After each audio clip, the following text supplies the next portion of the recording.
Good morning. Robbie Parker has experienced tragedy in a way that few people could ever imagine. His beautiful 6-year-old daughter, Emily, was killed at Sandy Hook Elementary School in Newtown 12 years ago.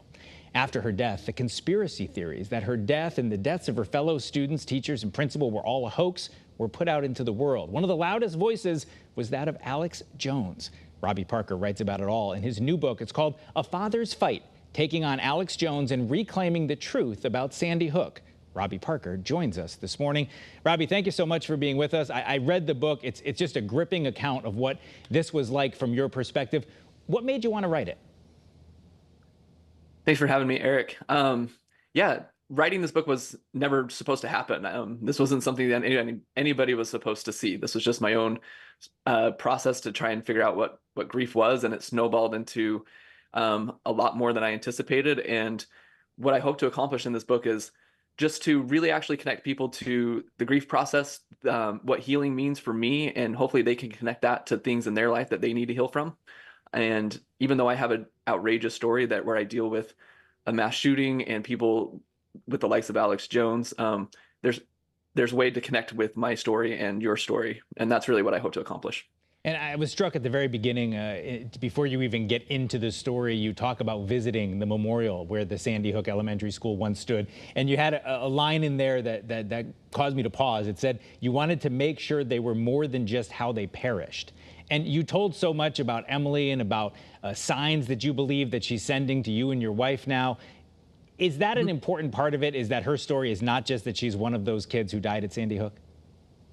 Yeah, I mean, she lived a full life in those 6 years, and every one of those kids and those adults that protected and loved them, they need to remember for who they really were, and we can do that as our families, but because of the discord and the conversations that happen about Sandy Hook now, they get lost in that sense. And part of this book was reclaiming Emily's memory. I feel like it was defiled by Alex Jones and the conspiracy people that tried to make her life and the way that she lived it and the way that she died something that it wasn't.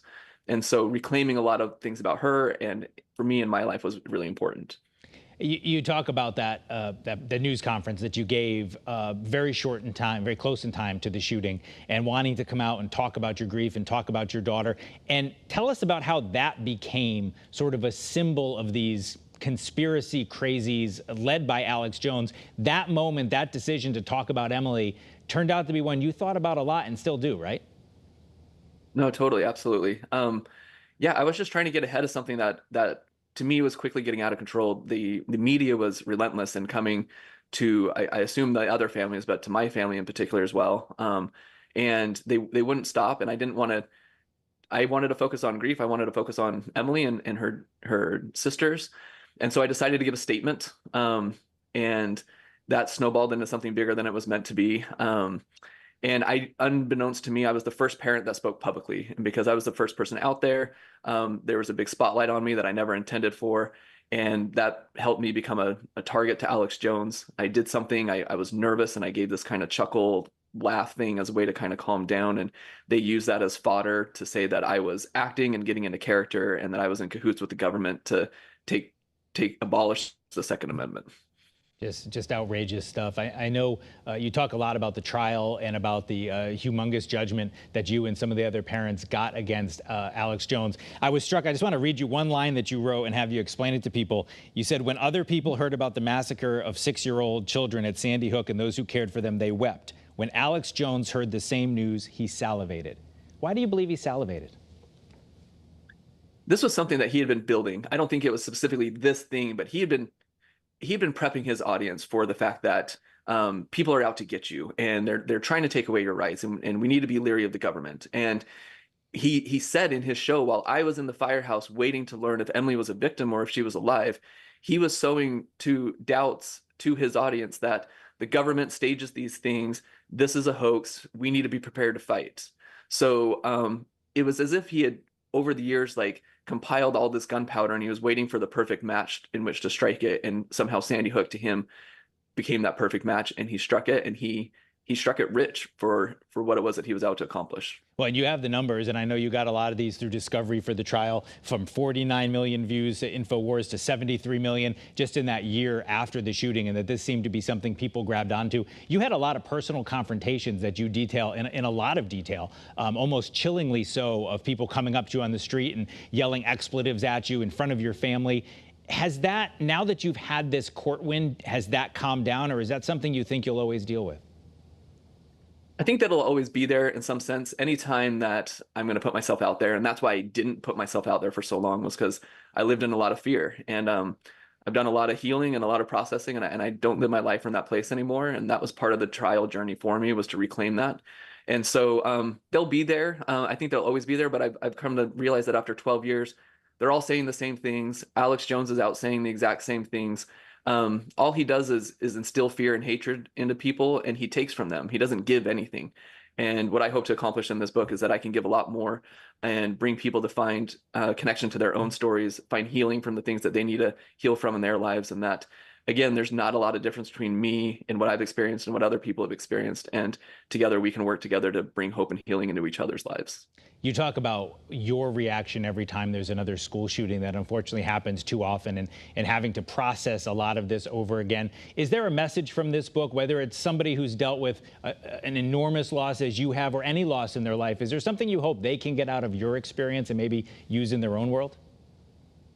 I really hope so. I felt like that was a really hard needle to thread. And so what I really want people to do is, when, again, I'm talking about, like, I lived through this outrageous set of circumstances, but there's not a lot of separation between me and what you've gone through. If the hardest thing you've gone through is the hardest thing you've gone through, we're not in competition here. And so we all have the same bucket of emotions in which we use to get through these things. And the biggest separation between me and somebody else is just chance. Any parent that sends their kid to school, there's a chance that something like that could happen to your child as well. And so there's more that connects us than divides us, and I want to highlight that, and I want our paths to connect. I want our healing journeys to connect, and bring that to other people's lives. Too many people suffer in silence, and I did that. And when I was able to reclaim these things, connect to myself, and find healing and share it, people are doing the same thing, and it's a beautiful thing to witness. And you actually said you had to learn to stop running from the grief. We only have about 30 seconds left, Robbie, and I just want to leave you with this. You talk a lot about how you tell people you have 3 daughters. And I know Emily was the oldest of 3. Just how's your family doing now? We have 30 seconds left, but I mean, can we leave this on a positive note? I know there's been a lot of growth for the whole Parker family. Yeah, I mean, I would say so. Emily would be 18. She would have graduated last year. She would have voted this year. Her sisters are 15 and 16. They're driving. We're teaching the youngest one how to drive.